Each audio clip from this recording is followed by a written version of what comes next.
Hello बच्चों, welcome to M12। आज हम फिर से आपके लिए वीडियो लेकर आ गए हैं। ये वीडियो है आपका एक और हम वीडियो आज रेडी करने वाले हैं, दैट इज़ अनसीन पैसेज। इससे पहले हम 2 वीडियो ऑलरेडी बना चुके हैं। अगर आपने नहीं देखा है तो प्लीज़ हमारे चैनल पर जाकर आप वो वीडियो देख सकते हैं। आज हमारा ये तीसरा वीडियो है अनसीन पैसेजेस का।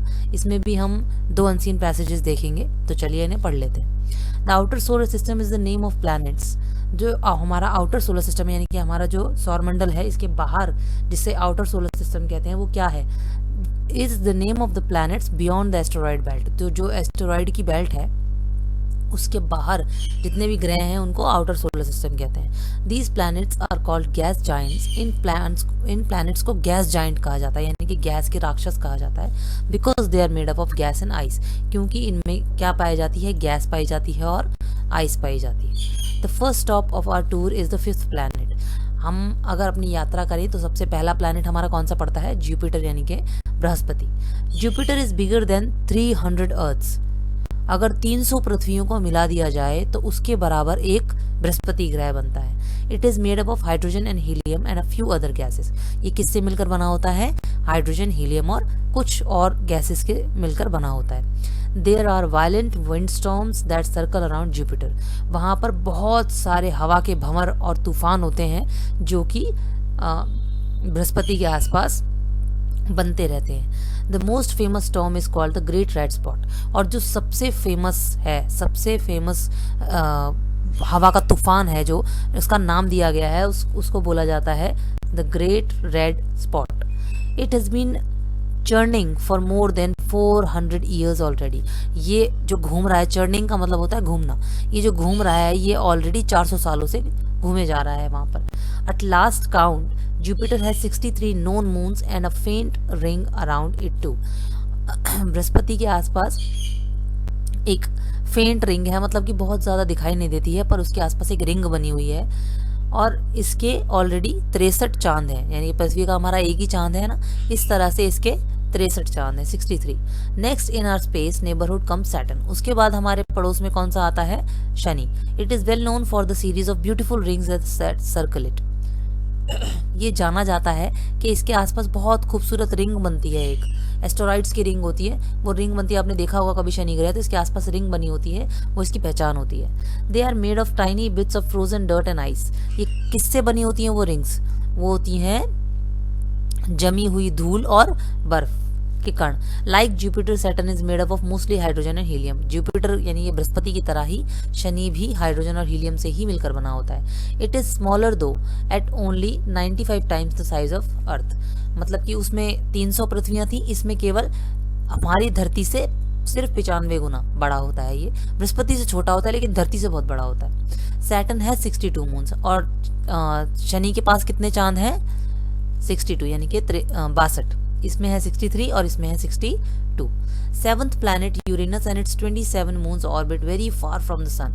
और जो हमारा 7वां ग्रह है जिसे यूरेनस कहते हैं, और उसके 27 चांद हैं, ठीक है, 27 मून है, 27 चांद है। वो हमारे सौरमंडल में काफ़ी दूर, सबसे मतलब बहुत दूर आ जाता है सूर्य से।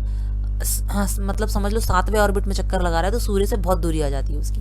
In addition to helium and hydrogen, Uranus atmosphere also contains ammonia ice and methane ice. Helium और हाइड्रोजन के अलावा जो यूरेनस का वातावरण है उसमें कौन कौन सी गैसेस और पाई जाती हैं? अमोनिया आइस पाई जाती है और मीथेन आइस पाई जाती है। It is very cold planet, बहुत ही ठंडा ग्रह होता है, with no internal heat source, और उसके अंदर उष्मा का या गर्मी का कोई भी स्रोत नहीं होता। One of the strangest things about Uranus is that it is tipped over and orbits the sun on its side at 90-degree angle.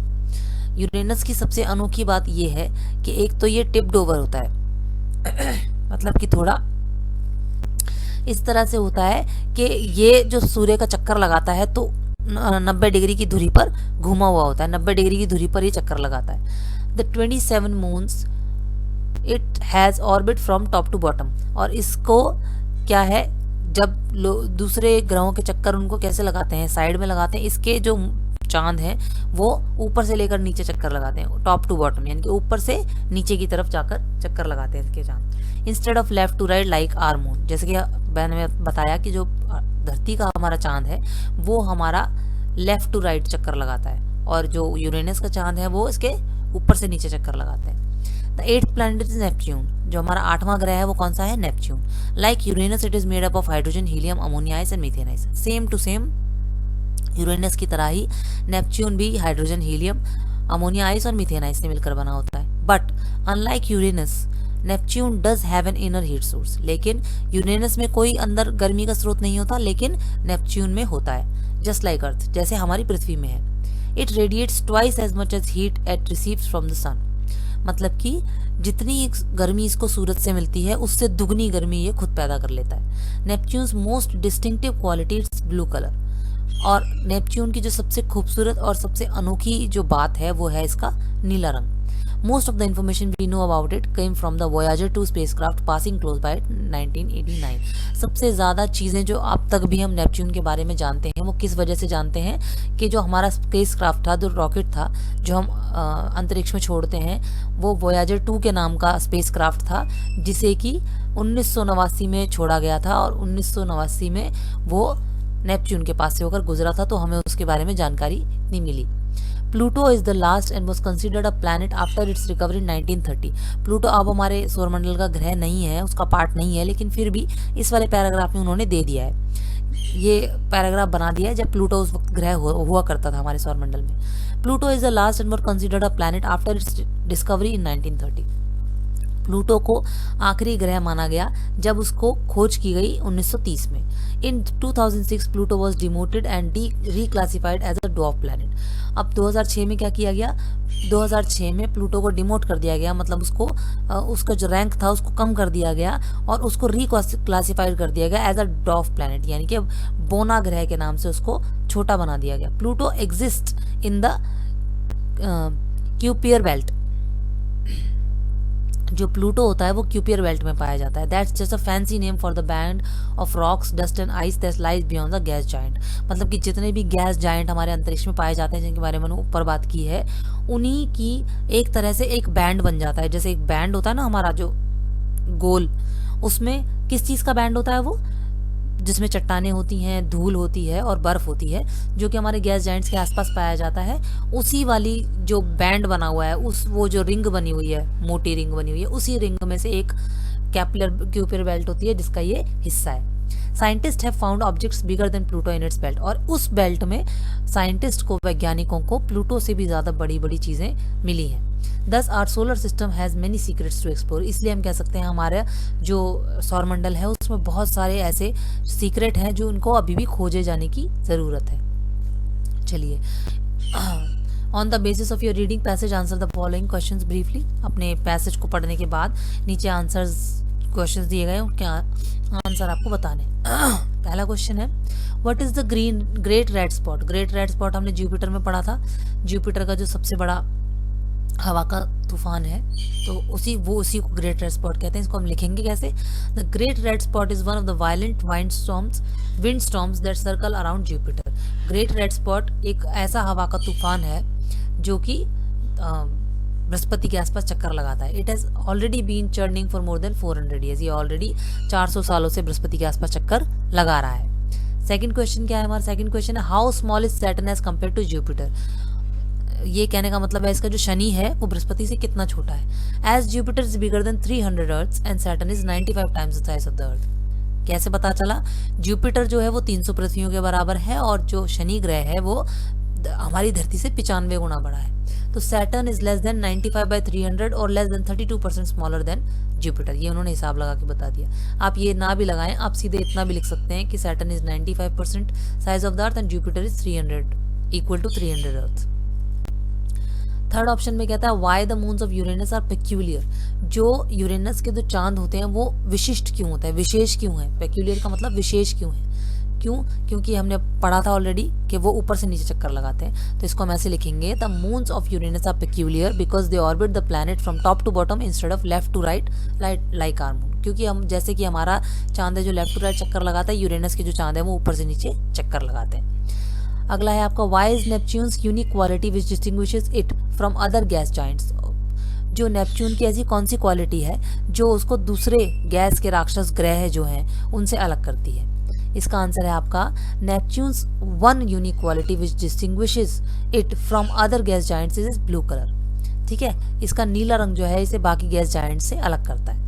अगला क्वेश्चन है what may have been the reason that in 2006 Pluto was demoted and reclassified as dwarf planet. क्या कारण रहा होगा कि 2006 में Pluto को demote कर दिया गया और उसे बॉना प्लैनेट बना दिया गया। इसका आंसर है the probable reason was the scientist had found objects bigger than the Pluto in the Kuiper belt. इसका रीजन ये हो सकता है कि जो साइंटिस्ट थे उनको क्यूपियर बेल्ट में प्लूटो से बड़े बड़े ग्रह मिले, बड़ी बड़ी चीजें मिली, इसलिए उन्होंने उसको बॉना बता दिया।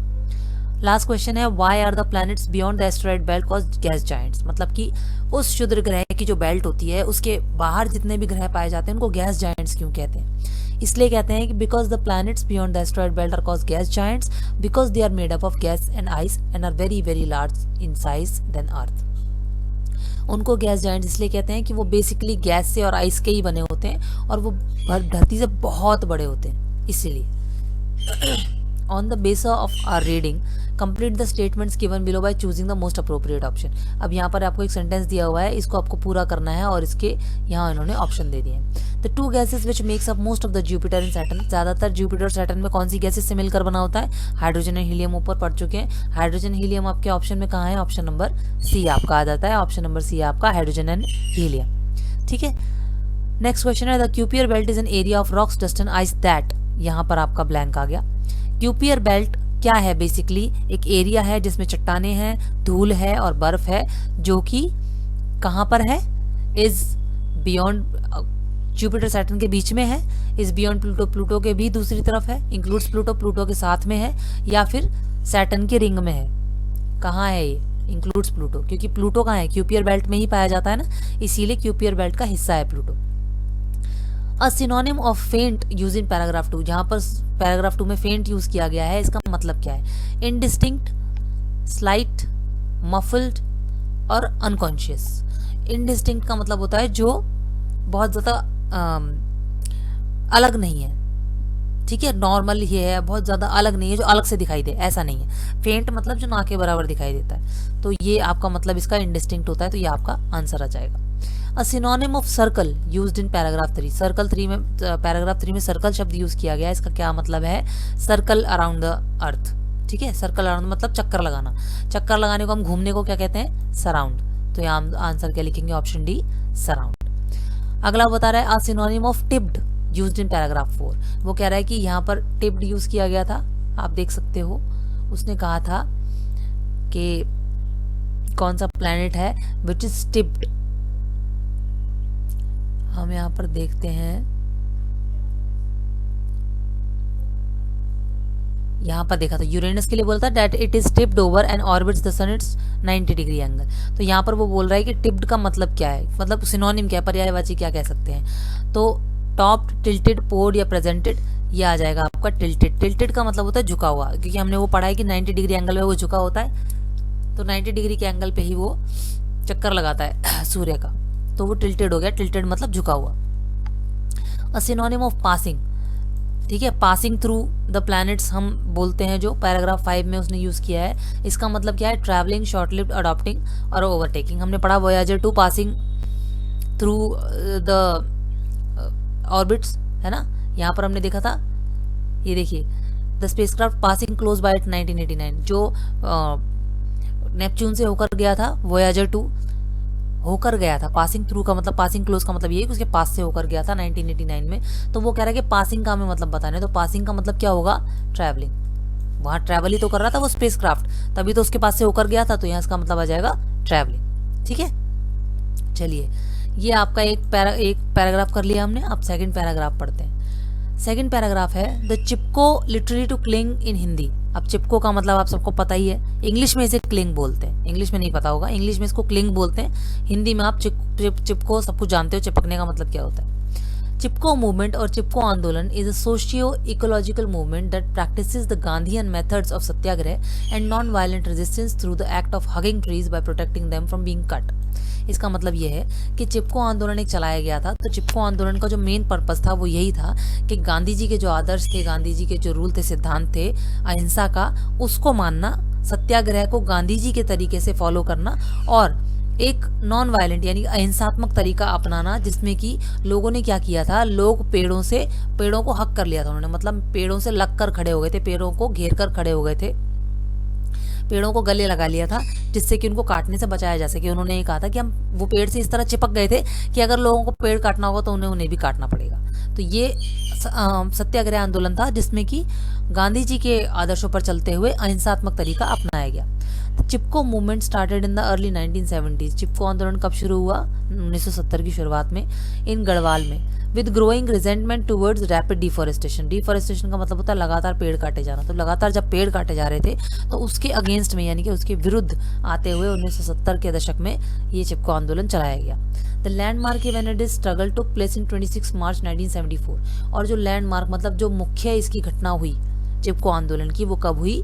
26 मार्च 1974 को। When a group of peasant का मतलब किसान होता है, when a group of peasant women in Reni village Uttarakhand acted to prevent the cutting of trees and reclaim their tradition forest right that were threatened by the contractor system of the state forest department. मतलब कि जब state forest department ने contractor system के हिसाब से उनके पास ज़मीनें पहले ले ली थी, तो वहाँ पर जो पेड़ थे उनके हिस्से में, वो कॉन्ट्रैक्टर सिस्टम के हिसाब से जब उन्हें डराया गया और उनको बोला गया, दूर हटाया गया, उन्हें डराया गया। थ्रेटन का मतलब होता है डराना। जब उन्हें डराया गया और ट्रेडिशनल फॉरेस्ट राइट, और उन लोगों को भाई वो तो जंगल की पूजा करते हैं, जो किसान होते हैं वो जंगल के पेड़ पौधों की फसलों की पूजा करते हैं, तो उनके जो पारंपरिक जंगल के अधिकार थे उसको वो रिक्लेम करना चाहते थे तब, और पेड़ों को काटने से बचाना चाहते थे। तो सबसे पहले कि वहाँ पर किसने आंदोलन शुरू किया था? पीजेंट विमेन यानी कि किसान औरतें थी रेनी विलेज की, उत्तराखंड की। उन्होंने इसके खिलाफ कॉन्ट्रैक्टर सिस्टम जो चल रहा था और वहाँ उनको जिसको डराया गया था उसके खिलाफ उन्होंने आंदोलन शुरू किया। Their actions inspired hundred of such actions throughout the region. और उस क्षेत्र में जितने भी लोग थे, इस घटना ने उन लोगों को और ज़्यादा प्रेरित किया। By the 1980s, the movement led to the formulation of people-sensitive forest policies. अब 1980 के दशक आने तक वो जो आंदोलन था वो इतना ज़्यादा बढ़ गया कि लोगों को ध्यान में रखते हुए जंगल से जुड़ी हुई नीतियाँ बनाई गई, which put a stop to the cutting of trees in regions as far as reaching as the Vindhyas and the Western Ghat। मतलब कि पश्चिमी घाट और विंध्य के क्षेत्र तक सारे पेड़ काटने पर रोक लगा दी गई। The first recorded event of Chipko, however, took place in village खजरेली, Jodhpur in 1731। हालांकि ये कहा जाता है कि जो सबसे पहला चिपको आंदोलन की पहली घटना हुई है, चिपको आंदोलन का फर्स्ट रिकॉर्डेड इवेंट, यानी कि सबसे पहला चिपको आंदोलन शुरू होने का जो रिकॉर्ड मिलता है हमें, वो मिलता है कहाँ पर? खजरेली, जोधपुर में 1731 में, जब 363 Bishnoi led by Amrita Devi sacrifice their lives by protecting khejri trees. जब 363 बिश्नोईज ने जिनका नेतृत्व अमृता देवी ने किया था, उन्होंने अपनी जिंदगी कुर्बान कर दी खेजरी के जंगलों को, पेड़ों को बचाने के लिए। Considered sacred by the community by hugging them and bravely the axes of लॉजेस send by the local ruler. अब वहाँ पर जो लोकल रूलर था, वहाँ पर जो स्थानीय शासक था, उसने वहाँ पर आरियाँ भेजी, वहाँ पर उन्होंने कुल्हाड़ियाँ भेजी पेड़ों को काटने के लिए। तो वहाँ पर उन लोगों ने उसी तरह से पेड़ों को गले लगा लिया और अपने पेड़ों के साथ साथ अपनी भी जान दे दी। Today it is seen as a inspirational and originator for Garhwal Chipko आंदोलन। फिर इस कहानी से गढ़वाल में जो चिपको आंदोलन हुआ उसे प्रेरणा स्रोत कहा जाता है। मतलब कि मेन प्रेरणा जो थी वो चिपको आंदोलन की जो गढ़वाल में हुआ उसको इसी से मिली, 1731 में हुए आंदोलन से। दो primarily a livelihood movement rather than a forest conservation movement. और अगर देखा जाए तो ये मुख्य रूप से एक जीविका चलाने वाला आंदोलन था। कहने का मतलब लाइवलीहुड मूवमेंट था, मतलब कि वहाँ के जो किसान थे उनकी जो जीवन यापन था, उनका जो जीने का तरीका था, उनका जो पैसा कमाने का जरिया था, वो खाली पेड़ ही थे। पेड़ पौधों से जो कुछ मिलता था वो उसको बेचकर पैसा कमाते थे, और लकड़ी बेचकर पैसा कमाते थे। अब वो पेड़ ही काट दिए जाएंगे तो उनके पास कुछ नहीं बचेगा। तो बेसिकली ये अपने जीवन को सुरक्षित करने का आंदोलन था, बजाय मतलब कि जंगल बचाओ आंदोलन भी था, लेकिन उससे कहीं ज़्यादा अपनी ज़िंदगी को बचाए रखने का, अपने पैसे कमाने का जरिया ख़त्म ना होने देने का आंदोलन था ये। It went on to become a rallying point for many future movements. मतलब कि ये जब चलता गया आगे तो इसके बाद बहुत सारे ऐसे आंदोलन हुए ऑल ओवर द वर्ल्ड, पूरी दुनिया में, and created a model for non violent protest. और इसने एक मॉडल तैयार किया अहिंसात्मक विरुद्ध के लिए, अहिंसात्मक विरोध कैसे किया जाए उसके लिए इसने एक मॉडल तैयार कर दिया। It occurred at a time when there was hardly any environmental movement in the developing world. ये ऐसे समय पर हुआ जब हमारे विकासशील दुनिया में वातावरण को बचाने के लिए, पर्यावरण को बचाने के लिए बहुत कम ऐसे आंदोलन हुआ करते थे। And it success meant that world immediately took notice. और इस जैसे ही ये सक्सेसफुल हुआ तो दुनिया ने तुरंत नोटिस कर लिया। It inspired many eco groups by helping to slow down rapid deforestation, increase ecological awareness and demonstrate the possibility of people power. अब इसने और क्या किया, इसने ऐसे बहुत सारे इको ग्रुप्स को encourage किया, इंस्पायर किया, प्रेरित किया कि वो लगातार होते हुए जो वन कट रहे थे, डिफॉरेस्टेशन हो रहा था, जंगल कट रहे थे, उसको रोकने की में मदद करने के लिए प्रेरित किया कि हम अपनी इकोलॉजिकल अवेयरनेस बढ़ाएं, हमारे वातावरण में क्या हो रहा है इसके बारे में जागरूकता फैलाएं, और demonstrate the possibility of people power. मतलब लोगों में कितनी ताकत है, लोगों के पास कितनी शक्ति है, इस बात को लोगों को बताएं। Above all it stirred up the existing civil society in India. लेकिन फिर भी इसने आज का जो हमारा समाज था उसको काफ़ी हद तक हिला दिया। Which began to address the issue of tribal and marginalised people, जिसने कि किस तरफ हमारा ध्यान खींचा कि जो कबीले के लोग थे और मार्जिनलाइज पीपल, मतलब कि जिनकी जनसंख्या बहुत ही कम थी, उन लोगों की परेशानियों की तरफ ध्यान खींचा। So much so that a quarter of a century later, मतलब कि इतना सब कुछ करने के बाद भी कम से कम क्वार्टर ऑफ अ सेंचुरी कितना हुआ, कम से कम 25 साल, 100 सालों का 1/4 यानी कि 25 साल। India today mentioned the people behind the forest Satyagraha of Chipko movement as amongst the 100 people who shaped India। मतलब कि 25 सालों के बाद इंडिया टुडे ने एक कॉलम निकाला, एक न्यूज़पेपर में निकाला, जिसमें कि उन्होंने कहा कि जो जंगल को लेकर सत्याग्रह चलाया गया था, चिपको आंदोलन चलाया गया था, उसमें जितने भी लोगों ने पार्ट लिया था, आज के टाइम में इंडिया को जैसा बन गया है इंडिया, उसको बनाने में इन लोगों का भी बहुत बड़ा हाथ है। Today it is also being seen increasingly as an eco-feminism movement।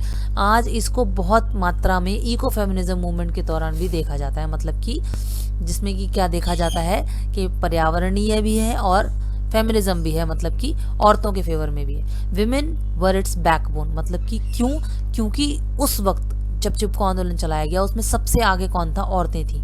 And core because they were the one most affected by the rampant deforestation, मतलब कि वो सबसे ज़्यादा अफेक्ट हो रही थी, उनको सबसे ज़्यादा नुकसान हो रहा था ये लगातार कटते हुए वनों से।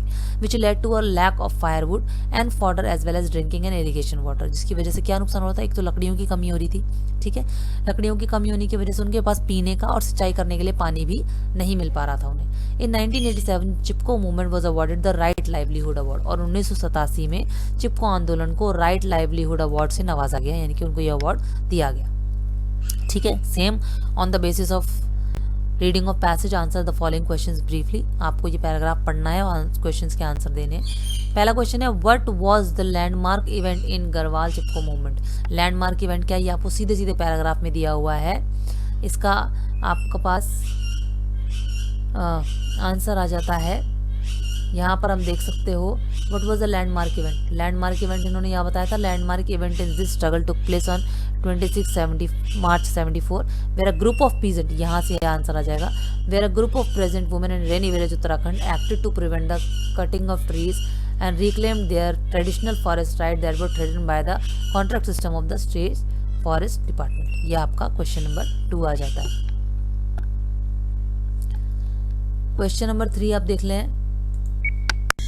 नेक्स्ट क्वेश्चन है आपका, what did the Chipko movement ultimately lead to. Second question है, चिपको आंदोलन जब हुआ तो उसके बाद क्या हुआ। चिपको आंदोलन ने क्या किया, by the 1980s the movement led to the formulation of people sensitive forest policies which put to a stop of cutting of trees in region as far as reaching the Vindhyas and Western घाट। मतलब Western घाट और विंध्या तक पहुंचने वाले reason में लगातार ऐसी policies बनाई गई कि उनको काटने से बिल्कुल रोक दिया गया। आपका क्वेश्चन नंबर 2 है, ठीक है। क्वेश्चन नंबर 3 इस वाले पैराग्राफ में हम डायरेक्टली पैराग्राफ में से ही देखेंगे। What event in history was an inspiration for Garhwal Chipko आंदोलन। गढ़वाल चिपको मूवमेंट को कहाँ से इंस्पिरेशन मिली थी, हमने ये भी पढ़ा था। हिस्टोरिकल मूवमेंट क्या हुआ था, ये वाला। The first recorded event of Chipko however took place in village Khejarli Jodhpur 1731 where 363 Bishnois led by Amrita Devi sacrificed their lives while protecting Khejri trees considered sacred by the community. ठीक है, ये आपका थर्ड क्वेश्चन हो जाएगा। फोर्थ आ जाता है आपका why was Chipko movement awarded the Right Livelihood Award. Chipko को राइट लाइवलीहुड अवार्ड किस लिए दिया गया था? इसलिए दिया गया था बिकॉज इसने एक ऐसा मूवमेंट चलाया, यहाँ पर हम लिख सकते हैं कि इसलिए हम लिख सकते हैं because the people behind the forest satyagraha of the Chipko movement as amongst the 100 people who shaped India. मतलब कि चिपको आंदोलन में जो पार्ट लेने वाले लोग थे वो उन लोगों में से एक थे जिन्होंने इंडिया को शेप देने में यानी कि आज के इंडिया को बनाए रखने में मदद की थी। तो इसलिए इसको इस तरह से अवार्ड से नवाजा गया था। वो कह रहा है which word in paragraph 4 means the same as attend to. Attend to का मतलब होता है किसी बात पर गौर करना, तो इसका आंसर आएगा हमारा एड्रेस। और 6th क्वेश्चन है आपका विच word in paragraph 5 is the antonym of afforestation. Afforestation होता है वन लगाना और उसका उल्टा हुआ वन काट देना, और वन काट देने को हम पढ़ रहे हैं, क्या पढ़ रहे हैं? डिफॉरेस्टेशन। तो ये आपका आंसर आ जाएगा डिफॉरेस्टेशन। चलिए अगले में वो कहता है on the basis of your reading of passage complete the statements given below by choosing the most appropriate option. मतलब कि आपको सेंटेंस दिया है और उसमें आपको ऑप्शन दिए हैं, आपको चुनना है और करना है। चलिए पढ़ें। Practitioners of the Chipko movement, जो चिपको मूवमेंट में साथ दे रहे थे, जो पार्टिसिपेट कर रहे थे, उनका क्या है? Are fond of Gandhi ji, lives in cities, cut tree to prevent hugging, hug trees to prevent their cutting. मतलब कि गांधी जी को पसंद करते थे, शहरों में रहते थे। Cut trees to prevent hugging मतलब कि गले लगने से बचने के लिए पेड़ों को काट रहे थे, या फिर पेड़ों को कटने से बचने के लिए उन्हें गले लगा रहे थे। तो ऑब्वियसली पेड़ों को कटने से बचने के लिए उन्होंने गले लगाया था। They are counted amongst the 100 people that shaped India because they tribals and marginalised people. वो कहता है कि उन्हें उन 100 लोगों में काउंट किया गया जिन्होंने इंडिया को आज बनाया है, क्योंकि वो ट्राइबल यानी कि क्योंकि वो कबीले से और नाम मात्र की जनसंख्या वाले लोग थे, इसलिए hid, highlighted, trivialized, didn't believe in। इस लाइन का मतलब आप क्या कहेंगे? इस लाइन का मतलब ये होगा कि they were trivialized, उनको ऐसा बताया गया, ट्रिविया किया गया, मतलब कि उनको बताया गया कि किस तरह से वहां पर जो ट्राइबल, यहाँ पर हमने पढ़ा था ना ट्राइबल लोगों के बारे में, जिसकी वजह से ट्राइबल और मार्जिनाइज्ड लोगों का जो इशू था उसको हाईलाइट किया गया, बताया गया। They followed the ideals of, उन लोगों ने किस चीज का जो अवधारणा थी, जो विचारधारा थी, किस विचारधारा को फॉलो किया था उन्होंने? वायलेंस एंड बॉयकॉट, हिंसा और बहिष्कार, बॉयकॉट एंड स्ट्राइक्स, बहिष्कार और हड़ताल, नॉन वायलेंस एंड सत्याग्रह, अहिंसा और सत्याग्रह, या फिर आर्म्ड प्रोटेस्ट, या फिर हथियारों के साथ विरोध किया जाए। गांधी जी के विचारों पर चले थे, यानी कि ऑप्शन नंबर सी आएगा, अहिंसा और सत्याग्रह। अगला है today it is seen as an eco feminism movement because, आज इसको एक इको फेमिनिज्म मूवमेंट की तरह देखा जाता है, मतलब कि औरतों के फेवर में भी और पर्यावरण के फेवर में भी देखा जाता है। क्यों? Because women were it's backbone and core, क्योंकि औरतें इसकी एक तरह से रीढ़ मानी जाती हैं, मुख्य हिस्सा मानी जाती हैं, इसलिए women wait their voting rights, औरतों को अपने वोट करने का अधिकार चाहिए था। विमेन वांटेड फायरवुड, औरतों को लकड़ी चाहिए थी, या फिर ये इको फ्रेंडली था। इसका आंसर है क्योंकि विमेन जो थी वो इसकी मुख्यतः रीढ़ थी, वो मुख्य पार्ट थी, इसका मुख्य हिस्सा थी, इसीलिए इसे इको फेमिनिज्म मूवमेंट भी कहा जाता है। अगला है a synonym of endangered use in paragraph 2 का मतलब क्या होता है? एंडेंजर्ड का मतलब होता है जो चीज खतरे में होती है। रिजेंटमेंट नहीं कहेंगे, ठीक है, स्ट्रगल्ड नहीं कहेंगे, स्ट्रगल आप जानते हो, रिस्क भी नहीं कहेंगे, इसके कहेंगे थ्रेटन्ड, मतलब कि डराया गया, डरा हुआ, जिसके बारे में खतरा पैदा हो, ठीक है। थ्रेट माने भी खतरा होता है, तो जो चीज खतरे में हो या खतरा पैदा हो उसको थ्रेटन्ड कहेंगे। लास्ट क्वेश्चन है आपका a women, a word meaning holding tightly in the arms. आप बाहों में कसकर पकड़ लेने को क्या कहते हैं? प्रोटेक्टिंग कहते हैं, हगिंग कहते हैं, स्क्वीजिंग कहते हैं, क्लिंगिंग कहते हैं। ऑब्वियसली हगिंग कहते हैं, गले लगाना ही तो कहते हैं, ठीक है। तो ये आपके आज 2 हमने अनसीन पैसेजेस और कर लिए हैं। आई होप आप सबको अच्छे से समझ आया होगा। तो इसी तरह से हम आपके लिए नए टॉपिक्स लेकर आएंगे, आपसे अगले वीडियोस में मिलेंगे। तब तक के लिए कीप स्टडीइंग।